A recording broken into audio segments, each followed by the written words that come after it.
yung X, so matatanggal na yan. So try natin to sa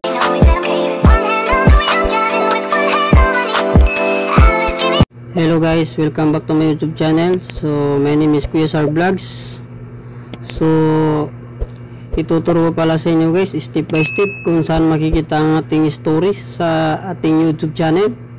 So dito guys, kung sa sa lahat ng pinapanood natin ng mga video ay nakakasave talaga sa ating story sa ating YouTube channel.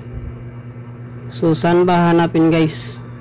So huwag kayong mag-skip guys, sundan nyo lang ako guys. So back tayo sa ating profile. So dito guys sa setting guys, sa task natin, click natin to, and then hanapin natin yung manage all story. So ito guys, so wait natin. So dito guys makikita nyo guys yung nanonood kayo ng YouTube guys. So dito nyo makikita guys yung lahat ng pinapanood nyo guys. So kailangan guys ay i-delete nyo guys ito kasi kasi ito yung matagal ma-open yung YouTube natin guys. Ayan. So madali lang to guys, linisin guys. Pinutin mo lang yung X, so matatanggal na yan. So try natin to sa number 1, ito sa first time. So ayan, nawala na guys, nabura na. So kailangan guys magbura tayo guys ng story natin sa YouTube channel.